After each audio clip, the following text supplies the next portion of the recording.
Hi అండి, నమస్కారం. నా పేరు బెల్ల సురేష్, హైకోర్టు అడ్వకేట్ని. జగన్మోహన్ రెడ్డి గారు రేపు అనగా 28వ తారీఖున తిరుమల తిరుపతి దేవస్థానానికి వెళ్ళడానికి సిద్ధంగా ఉన్నారు. అధికార పార్టీ వాళ్ళు కానీ మిగతా వాళ్ళు ఏమంటున్నారంటే డిక్లరేషన్ ఫామ్ ఇచ్చే వైఎస్ఆర్ జగన్మోహన్ రెడ్డి వెళ్ళాలి అని అంటున్నారు. అసలు ఈ డిక్లరేషన్ ఫామ్ అంటే ఏంటిది, అసలు చట్టం ఏమైనా చెబుతుందా ఈ డిక్లరేషన్ ఫామ్ గురించి అనే దాని గురించి సింపుల్గా మీకు అర్థమయ్యేటట్టు చెప్తాను. 1969లో ఎండోమెంట్ యాక్ట్ అనేది ఒకటి ఉంది, దేవాదాయ శాఖ చట్టం. ఆ దేవాదాయ శాఖ చట్టంలో ఒక సెక్షన్ క్లియర్గా ఉంది, ఎవరైతే అన్య మతస్థులు వస్తే ఖచ్చితంగా డిక్లరేషన్ ఫామ్ ఇవ్వాలి. ఈ డిక్లరేషన్ ఫామ్ అంటే ఏంటంటే, మేము స్వామివారి మీద నాకు నమ్మకం ఉంది, నేను అన్య మతస్థుణ్ణి, నాకు వెళ్ళడానికి భక్తితో వెళ్తున్నాను అని ఆ ఫామ్ మీద ఫిలప్ చేసి వెళ్ళాలి, సంతకం చేసి వెళ్ళాలి. దాన్ని డిక్లరేషన్ ఫామ్ అంటారు. సో ఎప్పుడు వచ్చింది? 1969 ఎండోమెంట్స్ యాక్ట్లో. తర్వాత 1990లో జీవో 311, జీవో నెంబర్ 311ని చట్టసభల్లో దాన్ని చట్టంగా చేశారు. ఇప్పుడు 1990లో. తర్వాత చాలామంది డిక్లరేషన్ ఫామ్ ఇవ్వకోకుండా అన్య మతస్థులు వెళ్ళడానికి లేదు, చట్టపరంగా చేసి ఉన్నారు. ఎప్పుడో ఒకప్పుడు సోనియా గాంధీ కూడా ఇలాగే వెళ్ళలేదు అన్నారు. ప్రతిసారి జగన్మోహన్ రెడ్డి గారి దగ్గరికి వచ్చేపాటికి డిక్లరేషన్ ఫామ్ ఫిలప్ చేయకోకుండా వెళ్ళడం జరుగుతుంది. ఇప్పుడు కూడా రేపు అదే జరుగుతుంది. సో ఈ గవర్నమెంట్ వచ్చినాక 2020లో వైవి సుబ్బారెడ్డి గారు ఏం చేశారంటే ఈ డిక్లరేషన్ అనేది పూర్తిగా తీసివేయడం జరిగింది.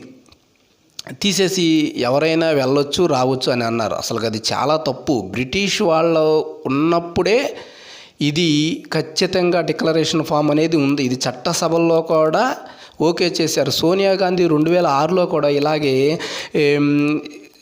తిరుమల తిరుపతి దేవస్థానం దర్శనానికి వెళితే అప్పుడు కూడా 2006 చట్టసభల్లో కూడా డిక్లరేషన్ ఫామ్ అనేది ఇంపార్టెంట్. ఎవరు వెళ్ళినా అన్యమతస్థులు ఎవరు వెళ్ళినా కానీ డిక్లరేషన్ ఫామ్ అనేది ఫిలప్ చేసి వెళ్ళాలి అని చట్టం క్లియర్గా చెబుతుంది. ఆల్రెడీ పోలీస్ యాక్ట్ కూడా నడుస్తుంది. రేపు 28వ తారీఖున ఖచ్చితంగా ఈ ఇష్యూని పెద్దది చేయకోకుండా డిక్లరేషన్ ఫామ్ ఇస్తే చాలా మంచిది. వైఎస్ఆర్సీపీ పార్టీ అధినాయకుడు ఎవరైతే ఉన్నారో జగన్మోహన్ రెడ్డి గారికి చాలా మంచిది. ఎందుకంటే ప్రతి విషయం ఆయన గెలిచిన ప్రతిసారి డిక్లరేషన్ ఫామ్ గురించి అందరికీ ఒక రూలు, ఈయనకి ఒక రూల్ అనేది కరెక్ట్ కాదు. ఇది నా ఒపీనియన్. చట్టం అనేది అందరికీ సమానమే. డిక్లరేషన్ ఫామ్ ఇవ్వడం అనేది ఖచ్చితంగా మస్ట్ అండ్ షుడ్ ఇవ్వాలి.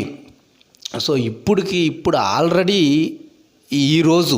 ఈరోజు వైఎస్ఆర్సీపీ పార్టీలో ఉన్న బాలినేని శ్రీనివాస్ గారు ఎమ్మెల్యే కానీ ఎంపీలుగా కానీ జనసేన పార్టీలో జాయిన్ అయ్యారు. ఈరోజు నా విశ్లేషణ ప్రకారం 2029లో ఓన్లీ టీడీపీను జనసేన పార్టీ ఇద్దరే ఉంటారు అని అనిపిస్తుంది నాకు పూర్తిగా. ఎందుకంటే ఈ 2 స్కీమ్లే జరిగినాయి అంటున్నారు. ఏది మన వీడియోలో పెట్టాం, జత్వానీ కేసు, ముంబై హీరోయిన్ కేసులో ఐపీఎస్ ఆఫీసర్స్ కూడా అరెస్ట్ చేసే స్టేజ్కి గవర్నమెంట్ తీసుకెళ్ళిందంటే గత గవర్నమెంట్ వైఎస్ఆర్సీపీ పార్టీ అధికారంలో ఉన్నప్పుడు అధికార దుర్వినియోగం ఏ రేంజ్లో జరిగిందో అన్నది మన వీడియోలో చెప్పాం.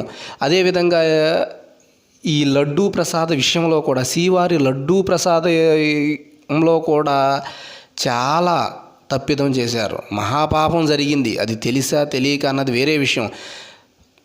ఆంధ్రప్రదేశ్ రోడ్డుల మీద ఉన్న గోతులు ఎన్ని ఉన్నాయో వైఎస్ఆర్సీపీ పార్టీ వాళ్ళంతటికి వాళ్ళే తీసుకున్న గోతులు అన్నీ ఉన్నాయి.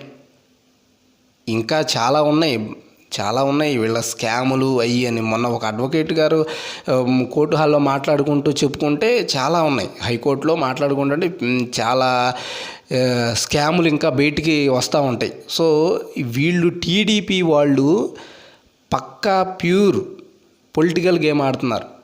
దానికి వీళ్ళు వైఎస్ఆర్సీపీ పార్టీ వాళ్ళు అతలాకుతలం అయిపోతున్నారు. రేపు 28వ తారీఖు అయినా కానీ సిన్సియర్గా వెళ్ళి ఎందుకు గొడవ పెద్ద ఇష్యూ చేసుకోవడం కన్నా చట్టంలో ఉంది, అది యాక్ట్ ఉంది కాబట్టి క్లియర్గా డిక్లరేషన్ ఫామ్ అనేది సిన్సియర్గా ఇవ్వాలి.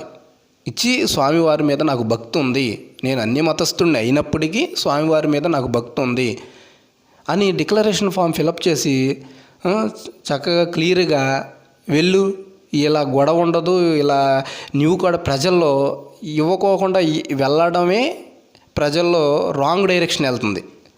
వైఎస్ఆర్సీపీ వాళ్ళ పార్టీ వాళ్ళ మీద రాంగ్ డైరెక్షన్ వెళ్తుంది. సో డిక్లరేషన్ ఫామ్ అనేది ఇస్తే గొడవలు అనేది ఉండదు. మేబీ రేపు పోలీస్ యాక్ట్ ఆల్రెడీ అమల్లో ఉంది, పెద్ద ఇష్యూస్ జరిగే ఛాన్సెస్ కూడా ఉంటాయి. సో మరిన్ని వీడియోల కోసం like and subscribe. Thank you so much.